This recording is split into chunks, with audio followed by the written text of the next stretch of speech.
Welcome to another episode of the Theater Podcast, intimate, personal conversations with theater's biggest names. I'm Alan Seals. And I'm Jillian Hockman. How are you doing? I'm so good. We just finished talking with Becca Lee, Toye, and Mary Antonini from the ensemble of the Prom. And man, what a great conversation that was. They are so great, so energetic. It's a 2-show day for them, so they came to hang out with us during their break, and they were just like living it.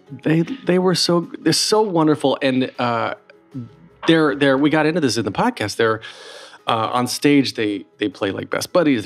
They're playing teenagers in high school together, and the energy, that friendship is real. Like it comes across on stage, but in real life, the three of them talking to each other, they were just like, and they've been together for years with the out of town tryouts and the workshops and everything, and then bringing it to Broadway. Yeah, it carries across so well. It's very clear that they all care about each other a lot, and they are more than just coworkers, their family. Mm-hmm.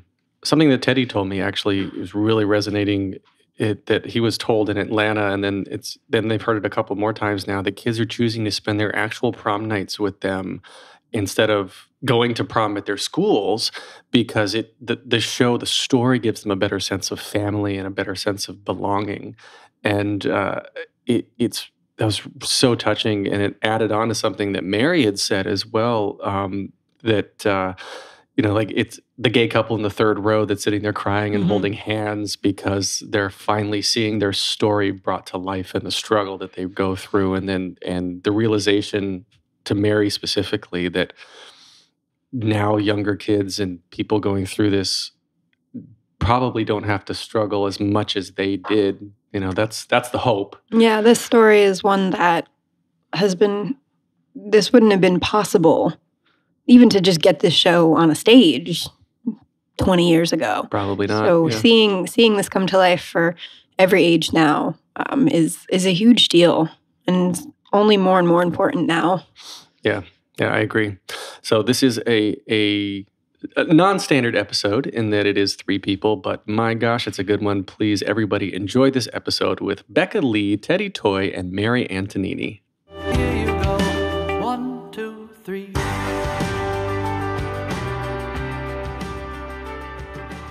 Today we have a special episode with not 1, not 2, but 3 cast members from The Prom, which has just been nominated for 7 2019 Tony Awards, including Best Musical. As ensemble members, they arguably have some of the hardest roles in the production. Becca Lee, Toye, whoops. I'm so glad that happened. Becca Lee, Toye, and Mary Antonini, welcome to the Theater Podcast. Thank you. We're talking off mic. You're like, don't say that. Okay, I guess I should definitely not say. You should for sure say Toye. Toye. You get close enough. Toye a lot. Yeah, I get asked. They're like Toye. I'm just silent-y. Toye. All right. Yeah. All right.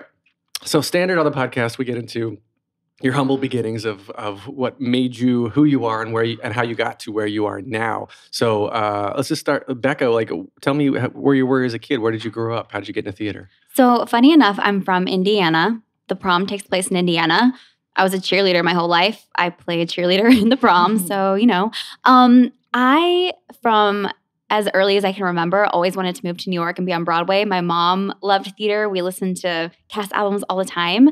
So as soon as I turned 18, I moved to New York, and my beginning was a little different. I started dancing for the Knicks and did that for a little bit. I toured with Trans-Siberian Orchestra and did regional theater, but it was like very all over the place.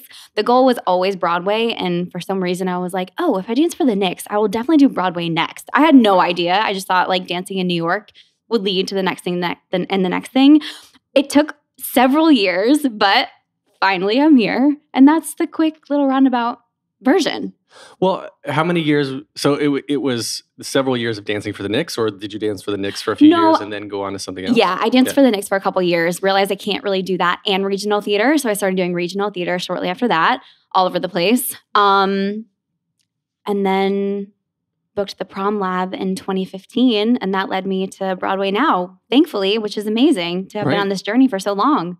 Yes, and this is your Broadway debut. Yes. So congratulations. Thank you. Yeah, is it everything that you hoped it would be and more? Absolutely, because I always say it was worth the wait for this show in particular. I feel like this show and this role is just perfect for me. The style of dancing and everything has led me to this moment. So it was well worth the wait. I love that our show is so special and meaningful and not just any show. So yeah.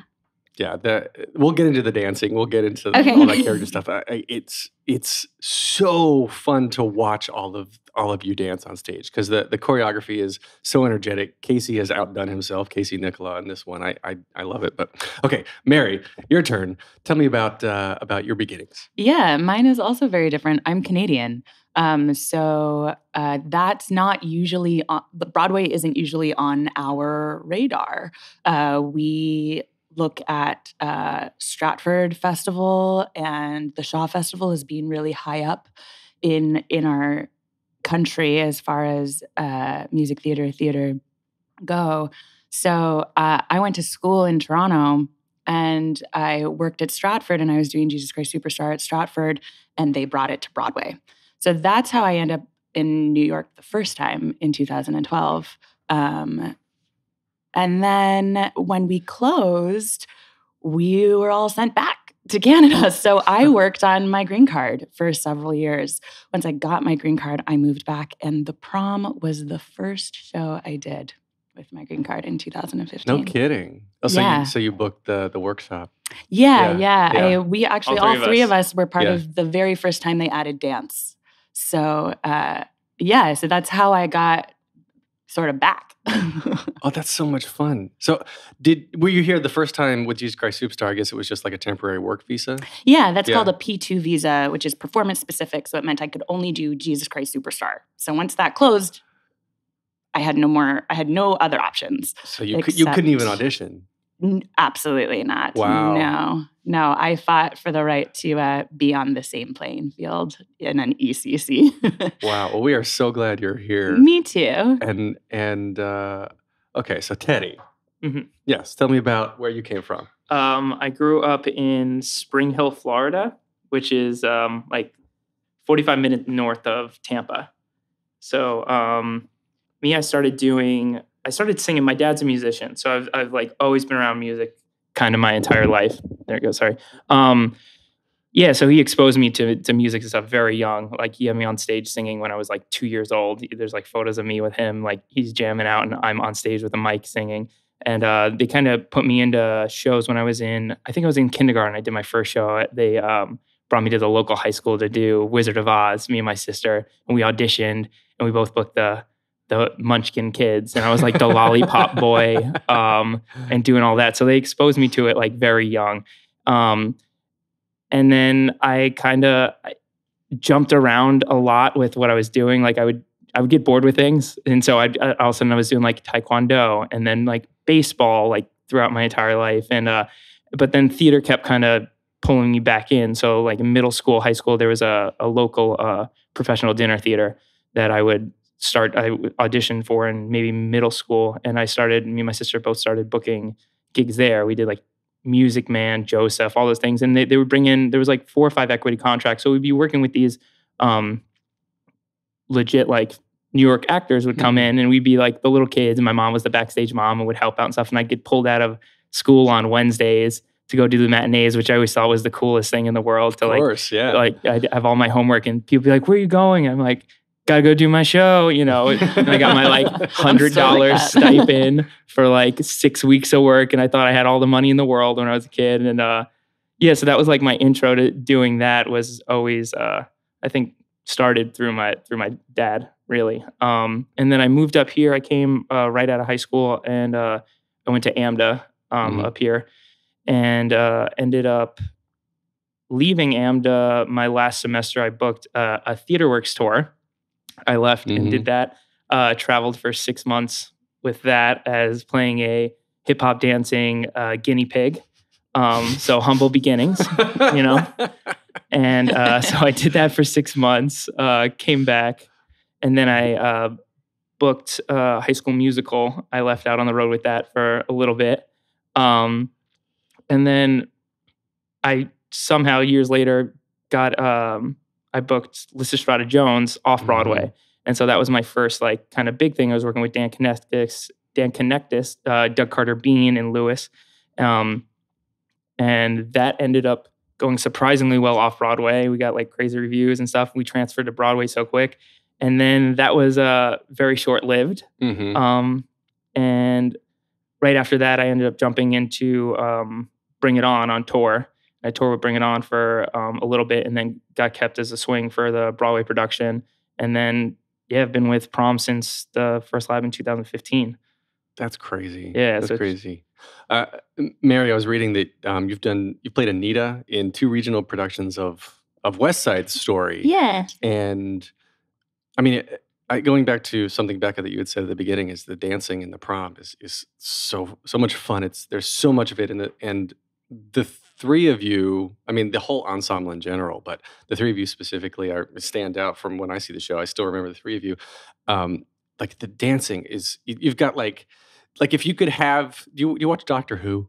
Any of you watch Doctor Who? When he regenerates, he's got like these sparkles that just I love that. your tips, right? And that's what I picture when you're dancing. It's just everywhere, and it's the hip hop, but you're singing so well, and you're acting. And the reason I bring all this up is Mary, because Anita is no small part. You have to sing and act and dance. That's what I love about her. You gotta be this triple threat. Yeah, you do.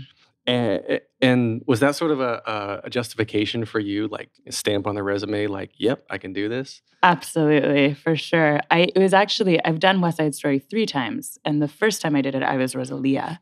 And that was the first time I saw Anita and was like, oh, there she is. I need to tell her story for sure. So for absolutely playing that part and telling her story is absolutely such an honor. I mean, such a privilege to do that, and such a test, truly, absolutely, to be able to do her justice is definitely a difficult feat. Yeah, I love the story in general. I grew up watching the movie. Like when I was a little kid, it was Music Man, Singing in the Rain, and West Side Story were the 3 movies I just watched on repeat over and over and over again. Yes, love that. Oh my gosh, Music Man was the first movie I ever watched. Really? Yeah, my mom has a story about me sitting as a baby and her coming into the room and being like, oh, you're still here? You're just going to sit there and watch it? The whole thing. First one. Yeah. Baby Mary. Baby Mary. And so Teddy and Becca, you sort of, the 2 of you have named ensemble characters. Yeah. You're like Nick and Kaylee. Mm-hmm. Like, how did that come about? Well, we have been prom dates since the very beginning, which I love so much. Like since the first lab in 2015. So my name used to be Mandy. Now it's Kaylee. Same exact character, just a different name, which is a little fun fact. Were you named in the first lab? No, I didn't have. I was Becca's dance partner. In Atlanta, the Out of Town Trap, the show, we made up names for you guys. So you were Boomer Jr. I was Boomer Jr. That's what we always called it. There was the Boomers. When Josh Lehman in Atlanta was in the ensemble, and we said he played my dad, and he was Boomer Senior, so I was Boomer Junior. Boomer Jr. for my first name and last name was Boomer. We had this whole backstory. And Izzy was my stepsister. At the time, we had a whole backstory going in Atlanta, and then the newest rendition of Prom that we came back to in the lab, the 2018 lab we did was when we came back, and there was they rewrote You Happened with the guys doing the promposals and all that stuff. So it was all kind of a surprise to me when I came back. I was like, oh, okay. And they're like, you're gonna be Nick. You're still with Becca. We came back. I was like, are we still dancing together? We have to be together. We have to. Like, we would text back and forth all the. They really are like before it. Yeah, Becca and I are so close. Right? We're just always like, so. Wait, they can't separate us, right? Like, we've been together 3 years now. I don't know how to dance with anybody else. Yeah, we're like, that's not gonna happen. Yeah. So all the time. They're like this. So we came back, and Casey's like, the first day of the lab, we walked in. Casey's like, I was like, are we? He's like, you 2 are still dancing. You're still together. We're like, oh, okay, good. All right, we can do it. It's fine. Well, did Casey help you guys like find the backstory, or was he just like, you have to have something, just go out and put it together? And like, Mary, do you have a character too that? Oh, I mean, her name is Madison.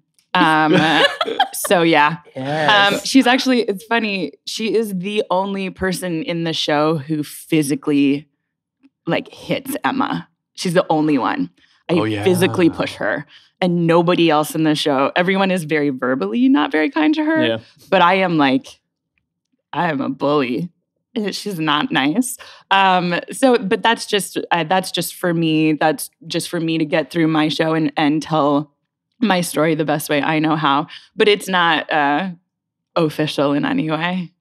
I love that though. Just me. But we have other ensemble characters also, and they have full names. I mean, for us. Oh, I mean, you know what I mean? A lot of names. Yeah, like She my also names opening her night wigs. character. I do name my wigs. She too. also names Now her it's getting wigs. weird. These Okay, names. I won't tell you all the things, but Oh, please tell us all the You have things. to. Yeah, Yeah, you got to go no. through them. You gotta go through You named them. okay, This is you your can doing. certainly cut this out if you want. But my opening night character's name is Francesca Rose Bardot. Oh boy. But the wig's name is Rhonda. there it is. I'll stop with that. That's just a little tidbit, little teaser. But that's not in the script, obviously. But no, I love it though because you identify with it. It becomes part of the persona, and I think it helps you become like you're putting Rhonda on. So weird. So you put on Rhonda, you're like, okay, now Rhonda's telling me where to go. Mhm. Oh, she lets you know too. She'll Yeah. tell you. Thank you for understanding me. I think everybody listening should understand you. Thank you. Yeah, that's not a problem. But you recently got married, yes, Becca? Yes, I Yeah, did. Congratulations. Thank you. Is your husband in the biz too? Not at all. He does life insurance. Oh, Heyo. I know. Yay. So is he cool with like the prospect of you could go away for a year on tour, or like the more you work in theory, the more you're away from home in some Right. cases? Well, that's one of the reasons why I married him, because it's really hard to date people that aren't in the business and have them understand what our lives are like, because they're so unusual compared to the rest of the world.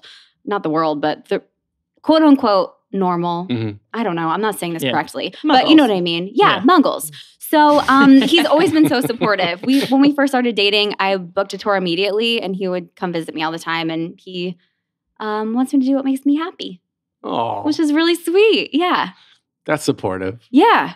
You got to be with someone supportive. You Yeah. have Yeah. to do this. Well, in this business too. I mean, you come home and it's like constant rejection. Like, Yeah. you got to find that support through Yes. your family. The people. Are either of you two seeing anybody? Actually, Yeah. I was very lucky because so my partner was actually working with Casey. His name is Jazz Seeley. Hi, Jazz. He Shout out to Jazz. Yeah, shout out to Jazz. We've been together for almost 10 years. Aladdin, you met, yeah? Actually, he's in the original. He's part of the original cast. We Yes. did the tour together. Yes. Because Casey was like, "Y'all want to do the tour together?" And we were like, "Yes, please, sir, yes." But we actually met in Canada. We've been together for a very long time. And Becca's so right. If you don't have somebody who gets it, Mhm. it's near impossible. Yeah. To do it well and because it's hard. It's hard. Relationships are hard, and our job is hard. Mhm. So you better have somebody who helps you along. And the hours are all backwards too. Yes. Oh, Yeah. Completely. Yeah, you don't have weekends Crazy. off. You don't No. have nights off. It's all completely backwards. Right. Yeah. Yeah. I think people don't necessarily understand that. I didn't understand it before I was on Broadway. It's like, we know what the schedule is, but when you're actually in it, you're like, oh, yeah, wow. You don't see anyone, Like, we're a family at the show, at the theater. Thankfully, we all love each other, and it's great. But our real families, sorry, guys, we'll see you when, I don't know when. Right. And that's just how it is. Mhm. Yeah. Especially with like what's going on right now with the Tonys and everything. Like I've never done a show that's made it to the Tonys like this. And so I think that scheduling wise, I wasn't aware and ready for how, like, I look at my calendar every day and I'm like, oh, okay. I will have a day off in 3 weeks, maybe. And it's like, am I every hour now of the day is scheduled out, which I've never had before. Normally I'm like, look at it, I'm like, I have my show, I have this hour, and I'll have the data. And it's like this. It's like we have events, we have things. You got PT in between. You're trying to stay healthy. Yes. You're trying to, you have all the. I was entirely unprepared. Yeah, I'm so overwhelmed right now in the best way possible. But it's very overwhelming. So then why are you getting up super early to go to golf things? Good question. Because it makes me happy. It gives me peace and sanity in the chaos. So you're sitting here, you're blushing a little bit. It's hilarious. So you're sitting here with a PGA hat on. We were talking about this off mic before we started recording. So you're a huge golf fan, yeah? Yeah. So where did that come from? About like 4 or 5 years ago, and which is hilarious. It's like I'm from Florida. You would think I grew up doing it and stuff. And like my dad's an avid golfer my entire life. He was every weekend played with his guys. He had his and like I grew up in a clubhouse, but I never was into it. Like he tried like once, I think, me and my sister on a weekend or something. And I was like, nah, not having it. So I picked it up randomly. My buddy Blakely Slaybaugh, who's a performer, asked me to go to this place out in Queens, like a pitch and putt. And I was like, sure, that sounds fun. We were off. And so I went and I started playing. We did the one round and I was like, oh, this is nice. I was like, we're outside. I was like, there's trees everywhere. I was like, there's no buildings. I was like, this is cool. I'm into it. So I told my dad that day and I was like, hey, I tried like a pitch and putt golf course. And he's like, oh, I was like, yeah, I liked it. He's like, do you want me to, I'll send you a full set of clubs. And I was like, if you want to, sure. And I had a full set shipped to me within like 3 days. Like he just had like a bunch of clubs because he just stores everything down there. So yeah, I get a full complete set. And I just went out with my buddy Blakely and a couple other people and we just started going. I played like Van Cortlandt up in the Bronx and some different ones. And I started playing like about 4 years ago. And then I just became obsessed with it. Like I just really dove into it. And so we would play in Atlanta when we were down in Atlanta. Me, Kevin Kosolak, and Brendan Stimpson, who were both in Mean Girls and two of my closest friends, when we were all down there doing prom, we joined one of the golf clubs down there called Bobby Jones Golf Club. And we would go like before shows. We would book like 2 times early, go do the thing, and sometimes go straight to the theater at the Alliance and like drop off my golf clubs and like go right into the show. And people are like, what are you? And I was like, we just came from the golf course. I was like, got 18 in, let's do the show. And that's kind of how I'm at now. It's just like, it's my like zen moment. Yeah. Exactly. Yeah. It just gives me peace. And I really enjoy just like being out in the nature when you're around the concrete buildings. Oh, I totally, most of the days, it's like so nice to just escape. Yeah. And growing up in Florida, it's like I grew up kind of just being outdoors and beach and, being able to play and be outside. And it's like, I don't really feel like I get that much anymore. So it's my, like, I try to get out like once a week just to. Well, I applaud you for recognizing that need this early in your career. Yeah, I need it. Like you just to decompress and like get that energy out. Mary or Becca, do you guys do anything like that to really just kind of, or is it wine at the end of the day or at the beginning of the day? I don't know. Your end of the day is a show. I think that I have a lot of things that sort of keep me sane. And I learned a lesson that was hard for me to learn was take your vacation. Because when people get to Broadway or they start on Broadway, they think that you have to go and you can't stop. And that if you do, it shows weakness or that you look ungrateful because you're not going. And I booked a vacation at the top of March and I went to Miami for a week and I laid down the whole week. I just laid there in the sunshine. I need sunshine. It's just in my blood, in my heritage. Everything, my whole body feels better in the sun. So I was like, I know Tonys are coming. I know what that schedule will look like, could look like, even though I didn't quite understand that it would be this much. But I did know it was going to be a lot. And I was like, if I can get out and sort of recharge before that begins, then I think I'll be in a better position to do that better. So I think, planning the time off and taking the time off. Do you have a vacation booked for after Tonys? No, not yet. I do. I'm going home to Florida. July 4th. Already got your tea time booked? Oh, yeah. And all of them. My dad's already got them lined up for me. Becca, what do you do? after listening to Teddy, I got to say I'm a little envious of that because that sounds amazing. Something calming and, outside.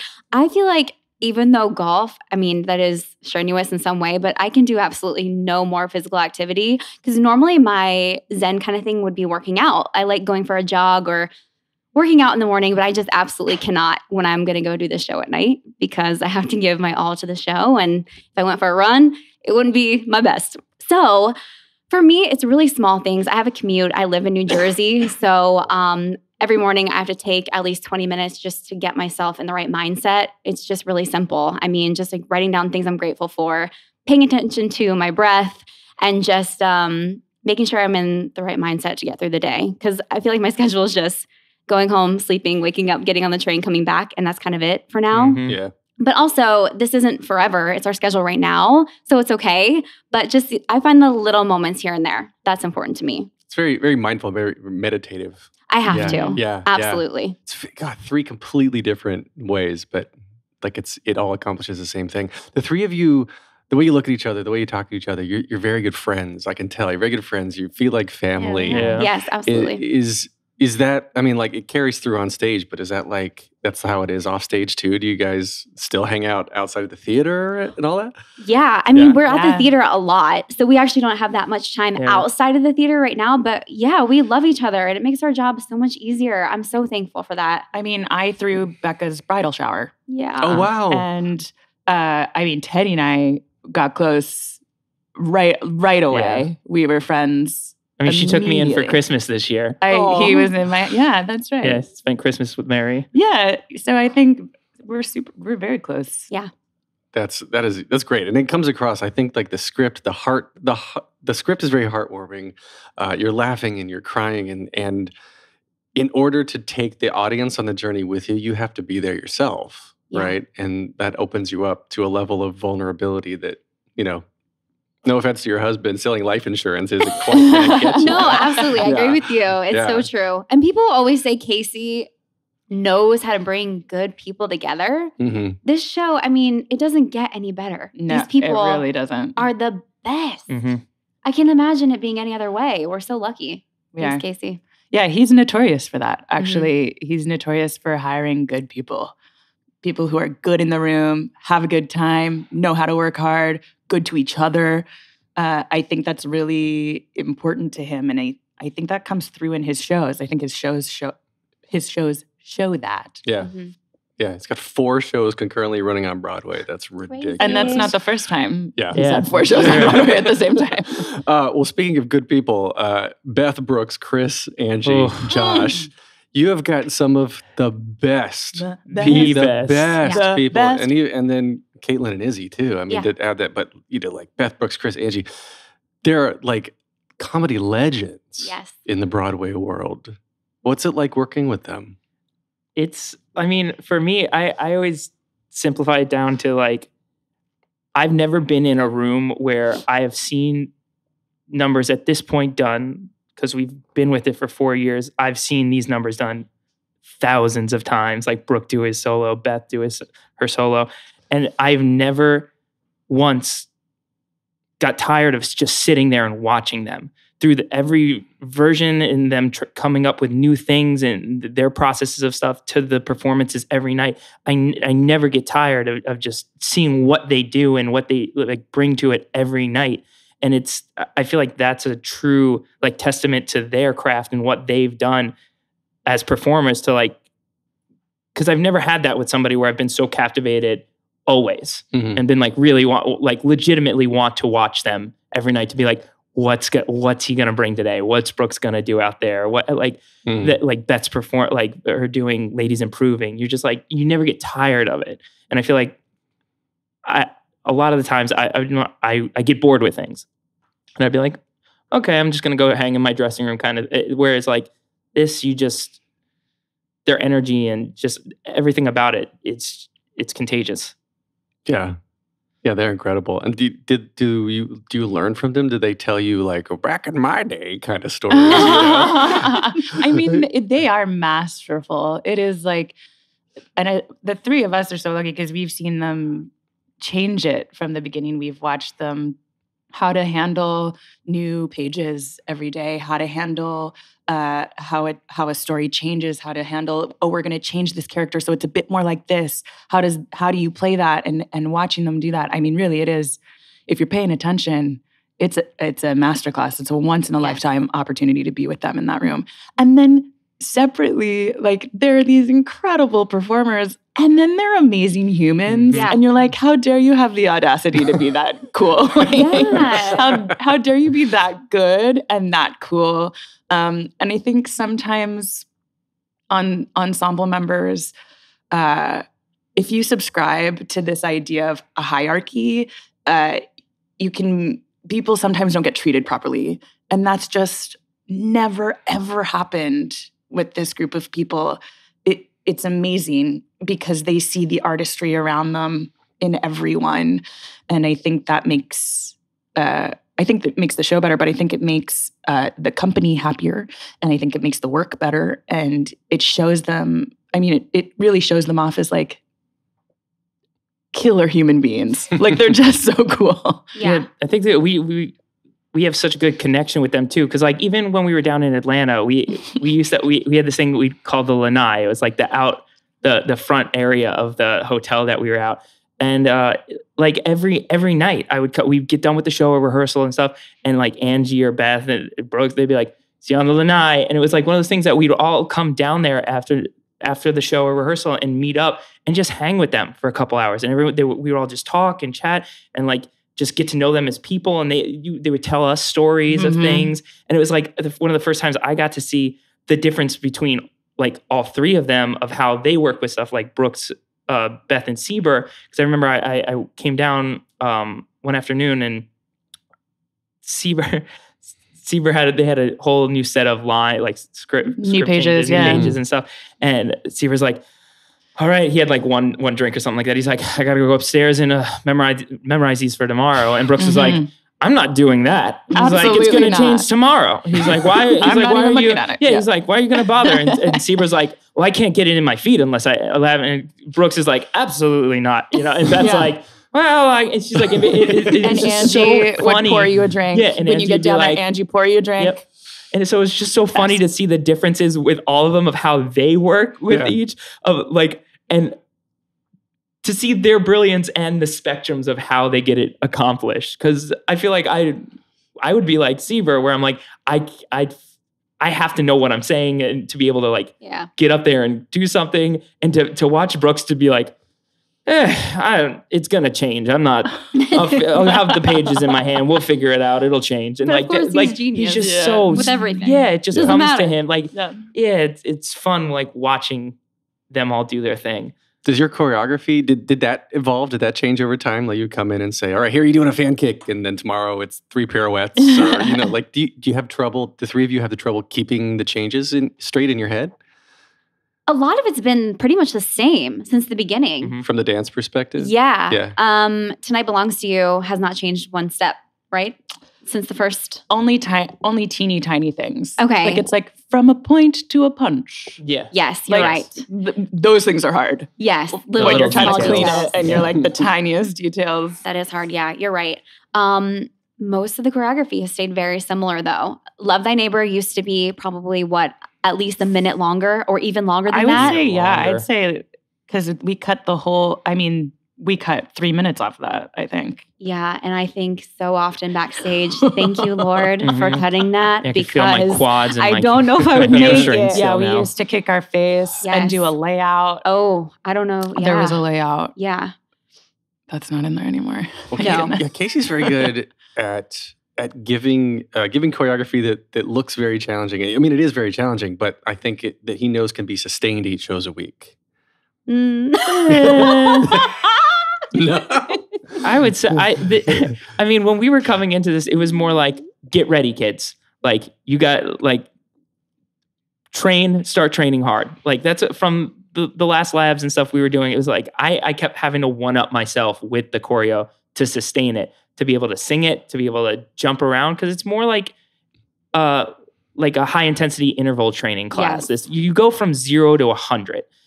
And you're, like, I feel like in a lot of other dances and stuff, you get a gradual flow to it. And then this is I mean, we're starting the dance, we're jumping, we're sliding from the back of the stage to the front, and then we're just nonstop jumping heart rate. I was wearing a heart rate monitor for about 2 months during the entire show. And Tonight Belongs to Us, my heart rate would go into 90% of its max heart rate. So if my heart rate was going up to like 180, 82 to 184 for 2 minutes straight, like through that entire number. So it's just like, it doesn't stop. It's relentless, his stuff. So it was coming into it is like, we had to kind of train for it to stay there. So I was like, we were always in contact. I was texting Becca all the time. I was like, all right, I've been running miles every day. Running like when and we had singing. our breaks in between, like the couple months off between we started. Yeah, I was like running, training, like trying to sing while doing that. I was doing I was flipping tires when I was down in Florida. I was just like Lifting doing weights, all kinds of everything. stuff just to try to get in shape for this. Yeah. I It's was intense. doing the Aladdin tour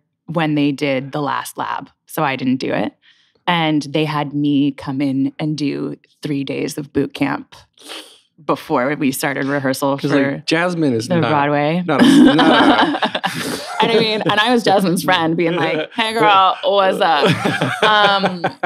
And yeah, totally different kind of dancing. But my only goal was to not throw up in rehearsal. That was my only goal. I was like, let me not embarrass myself in front of these new people I haven't met yet. Y'all don't know me. I better not throw up in rehearsal. That was my only goal. wow. How long did you have to get in shape? I mean, I guess I sort of knew what it was going to be. And I will not tell my age, but I have been with my body longer than many of the people in the show. So finding the efficiency of movement, I have worked on that. Yeah, it's so much fun. I still like I close my eyes and I picture the dancing, and the other day I was watching the clip of the Macy's Day Parade on YouTube, which I mean the Macy's Day Parade. You guys have done Colbert and Good Morning America and all sorts of things. Is this kind of like an old hat for you yet? Are you still get excited when these things happen? They're like bucket list things. Every single one of them. Yeah. It's a bucket list item. Yeah. Yeah. Yeah, well, like we're doing Colbert on Monday, and it's like, and everything is different too. I'm like, ooh, I don't know what to expect. What's going to happen? Are we going to meet him? Is it going to be nice? Yeah. Like, what's the backstage area going to be? All the little details are really exciting. I can't imagine getting to the point where like, oh, another TV show. It's all so absolutely. cool. Yeah. Yeah. Seth Meyers was cool because we were walking. I mean, obviously Seth Meyers is very cool, but also we were walking by like the SNL set, and like that was very cool to be in the same space that that artists you adore were also there. Yeah. That's very cool. And I actually sprained my ankle the morning of Macy's Thanksgiving Day Parade. So I sprained my ankle on I wore these massive boots in that number, and in the rehearsal beforehand, we like rehearsed at 7 or something like that, really early. And I sprained my ankle, and then we went and we sat in the trailer, and I put a cold Diet Coke on my ankle. I wrapped it up, and then we did it, and it was totally fine. Took Thanksgiving Day off, healed that mother up, went back the next day. It was good. Well, it was crazy. It was like 18 degrees outside anyway. I mean, it was ice. I was immediately icing it without doing anything. But also, just people, just outside. Yeah, people don't know that when you're dancing on that surface, it's not even. There's like it's just the concrete. It's just painted concrete. The sewer caps. The manhole. Yeah, we're dancing on a manhole for half of it. It's cold I out. didn't even think They just put about a it. big Macy's sticker over the street. Yeah. Yeah. So There's a bunch of bumps and stuff in that road. I would have just assumed it was a stage. Nope. No. Like a little raised platform or Marley or anything. No. They said See, sticker. stuff people need to know. Dude, this is the episode of trivia. This is crazy. Secret stuff. Yeah. Well, speaking of the celebrities and stuff, like people come see the show, they come backstage. Is there somebody that you've heard was in the audience and you're like, Mary? Oh my gosh. It happened. Are you gonna cry? Probably. It happened in Atlanta too. So Courtenay, Courtney Collins, we call her Courtenay. She plays Mrs. Green in the show. And we were in Atlanta, and we were talking, and I was like, "How's it going?" She's like, "Oh, I have a friend. I have a friend from school here in the audience." I was like, "Okay, cool. That's great."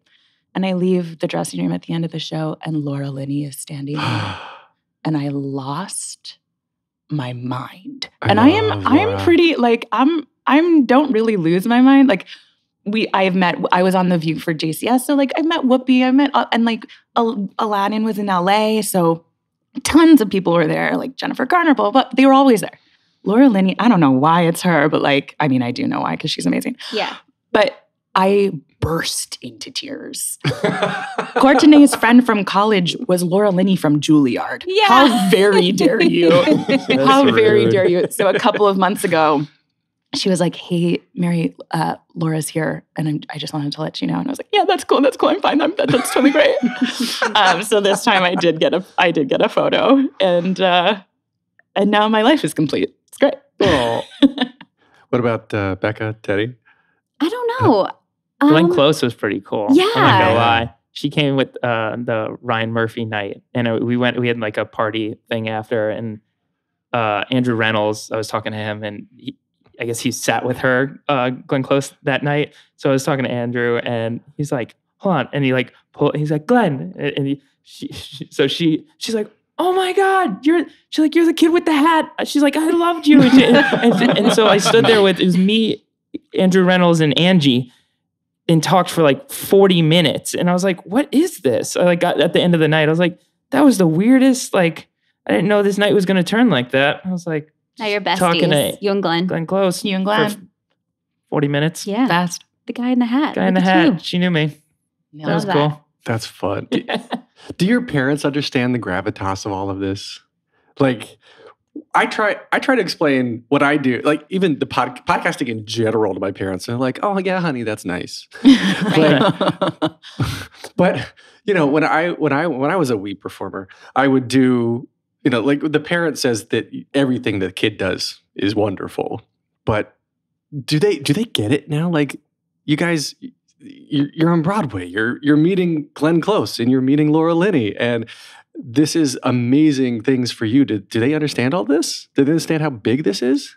Even with you saying that, it's weird to me because I'm like, oh my gosh, we're on Broadway. Like, it's weird that I still feel like that, and I try to remind myself that every day because when you're in it, you got to remind yourself, as weird as that sounds. But my mom definitely does. I mean, she's known this has been my dream since I was 5 years old. And she's so proud. But she's the same way. She's like, "I can't believe you're on Broadway." I'm like, "I can't believe I'm on Broadway." And, we just go back and forth. It's weird, but true. No, I can't believe it. No, I can't believe I know. So dumb. Yeah, I mean, my parents they've always been just the most supportive. So like with this especially, because they've kind of been along for the ride with this one. They came to Atlanta 2 separate times during previews and the end. They were here for my opening night with this.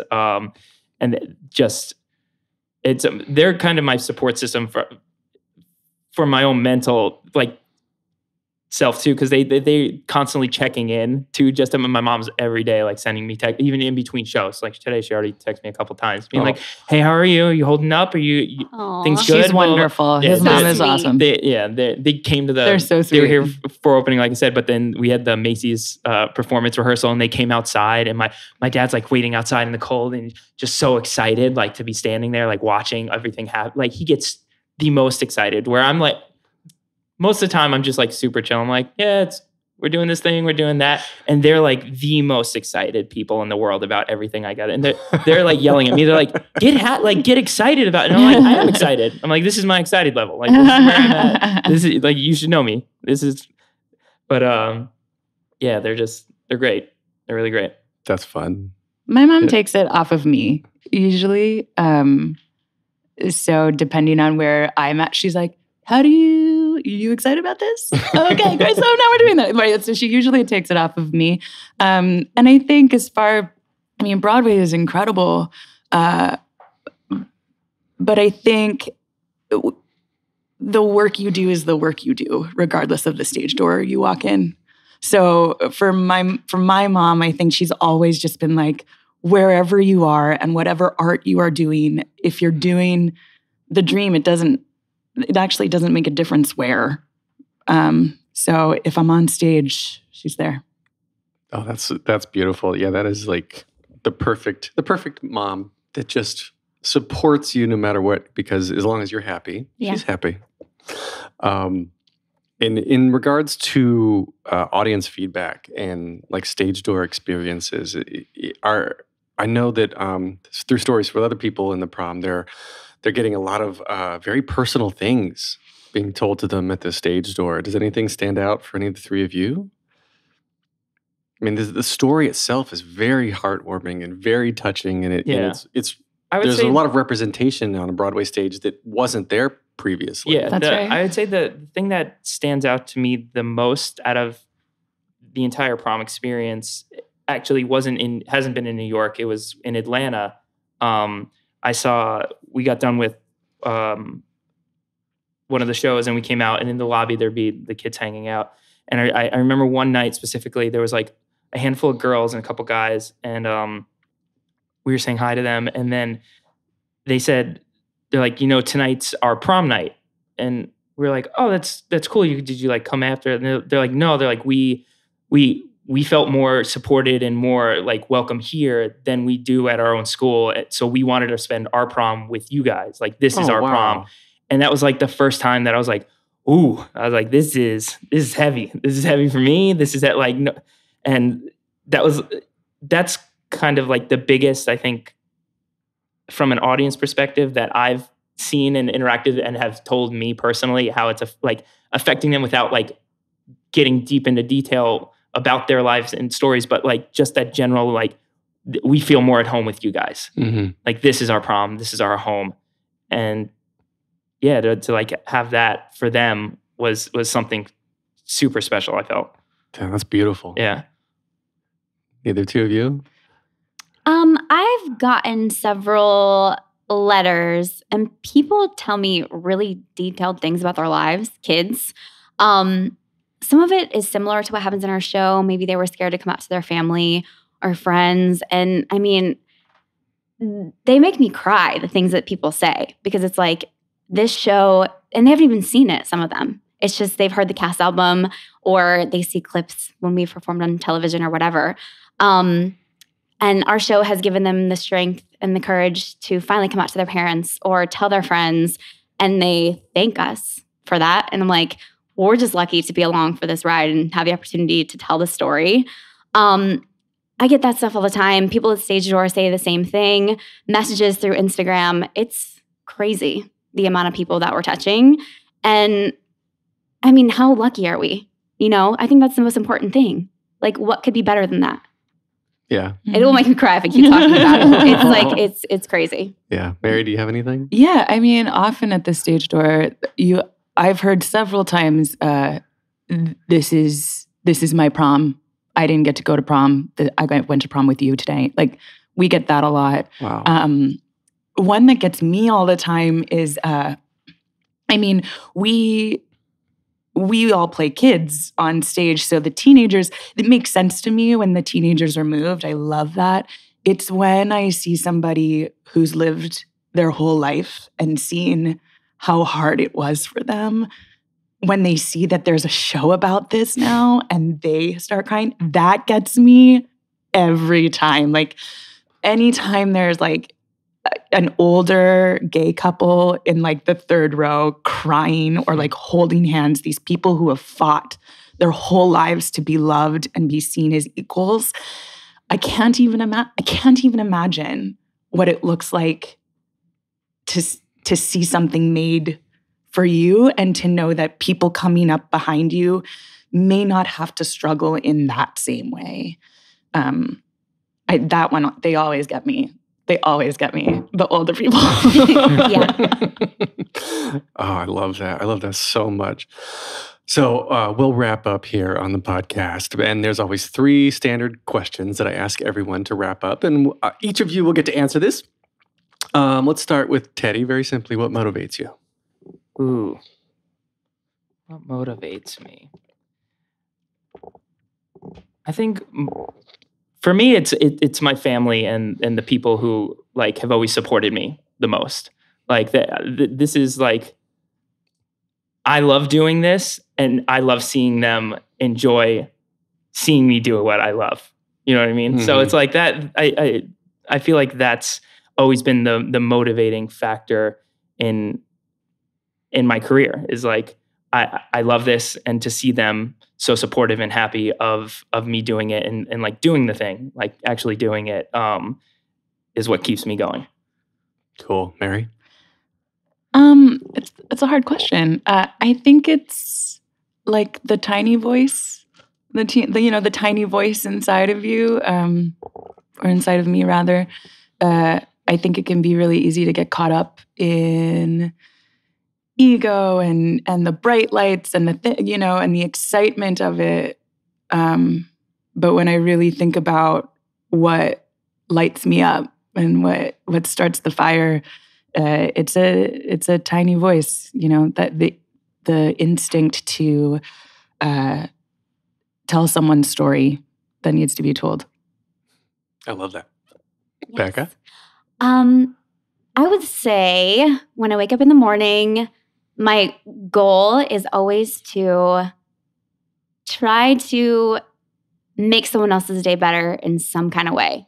I think it's really important if I find what brings me joy, and then that emanates to others and brings them joy also. Maybe it's on stage. Maybe it's doing a random act of kindness at the grocery store. Spreading your sparkle. Yeah. Something as simple as that. It can be big or small. That's it. All right.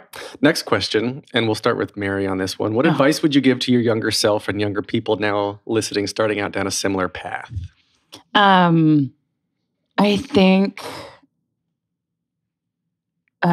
always self-compassion and self-love. It's so hard to come by, and it's so hard to feed properly, to let go of external validation, especially in this work, when you have to take in criticism, when criticism is part of your job, auditioning and being rejected over and over and over and over again. If you don't have that self-love or self-kindness to yourself, I'm not sure you can get through it. I really do think that's sort of number one. Love yourself. Love yourself. Mm-hmm. And then I always say, eyes and ears open, mouth closed for the young people, because that's how we all learned from our peeps, for sure, from our leads. And I'll add now, phone down. That's right. Exactly. Yeah. Oh my gosh. Yeah. Oh my goodness. Phone down. You're Put absolutely your phone right. away. Just turn your phone off. Yep. Put it away. Yeah. Becca? Advice I'd give to my younger self is to enjoy the journey more, because there were definitely years that I was sitting there like just beating myself up because things weren't quote unquote happening fast enough. You have to trust that everything is happening in the perfect time for you. I totally didn't think that. So I just felt miserable for like 3 years when I didn't book one job. And it's like, no, find the joy in every day. Your time is coming. Just keep going. Cool. Teddy? I would go with the same line as Mary, in the sense of like, I felt like I was always trying to compare myself to people when I, like, early on in my career and everything. I was trying to figure out like who I am and what I am and how do I fit in this crazy industry. And I feel like looking back, I would just be like, do you? Like, you've got your own unique style, your own thing. You don't have to compare to anybody. Like, just be the person you are, and like you'll fit into the whatever is out there eventually. And that's kind of like what I've learned, I feel like, over in the recent decade of stuff is I'm like, oh, this is where I fit. I never had to be those people that I always like thought were better than me, or I thought I needed to sound like this guy or have these kind of vocals or dance like this kid, or some of my friends who were just constantly doing shows and stuff that I was just comparing myself to. And I feel like if I just like would have let that all go and just been like, it maybe would have helped me a little more ease into it. Cool. All right. So final question, and Becca, we'll start with you. This is the hardest question. Oh, wonderful. If you could only see one show for the rest of your life, but you could see it as many times as you want, what show would you see? Can I not pick The Prom? You can pick any show you I've want. never seen The Prom, and I really want to see it. Get out. No, I do. You guys are all giving me judgment eyes. No, I'm just letting you talk. They're like, you haven't done it long enough. You want to watch it for the rest of your life? It is a very good show. They're giving me judgment eyes. It's okay. I'm sticking to it. I don't care. I want to Gotta watch get her it. swung out. Yeah, we need to swing you Get out. you swung out. You need to be swung out. And no judgment eyes. I saw him. No. It's okay. I understand. Don't come for me. Teddy, what would you see? Assassins. Ooh, good one. I was obsessed with it in high school, and it's just been a show. I love history, and I love that dark Stephen Sondheim. Neil Patrick Harris came to the show yesterday. I didn't get to say hi, but I was a big fan of You didn't see him. him? Oh, yeah, you had to He run went up- for your train. He hung out with Brooks. Oh, what would you see, Mary? Honestly, I don't know. I think my default answer is West Side Story, just because that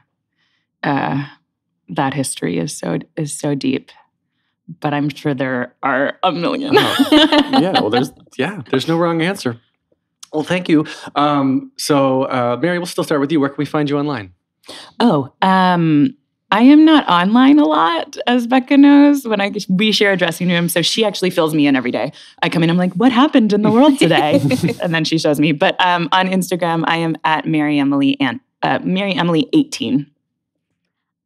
This is Becca here. I'm at Becca Lee Backstage on Instagram. And this is Teddy. And Oh, because we have to announce ourselves. Well, I don't know. There's your two girl voice change. voices. Okay. We have different voices, Becca. Jeez. You can find me at Teddy Toye, Toye, silent E. Toye. Yeah, on all Instagram, Twitter, and all that stuff. Toye. Teddy Joey. Yeah, that could be like the another Jersey boy that didn't make it. Teddy Toye. What's going on? I like that. We can find more of me at theater_podcast on Instagram and Twitter, facebook.com/officialtheaterpodcast. Please support us if you can, theaterpodcast.com/Patreon. If you want to email feedback at thetheaterpodcast.com, listen and subscribe. Please leave a rating. This is produced by Jillian Hockman. And thank you to Jukebox the Ghost for the intro and outro music. 3 of you guys, you like Jukebox? I I love was Jukebox. in one of their music videos. What? Really? What do you mean? Yes. Which one? I'm obsessed Somebody. with Sound of a Broken Oh Heart. my God! Yeah, well, you're gonna hear their music when you listen to this episode. Yeah. That's so cool. Back, yeah. I didn't know this. Yeah, Jillian here has known them forever. What? Yeah, and I've I'm known them obsessed now with for them. what, a year and a half? Very cool. Something Wow. like that. Yeah. Anyway, Mind blown. blow. Yeah, Teddy, Mary, Becca, thank you so much for this. This has been a lot of fun. Thank you for having us. Very cool. Take a deep breath, make the world a little colorful.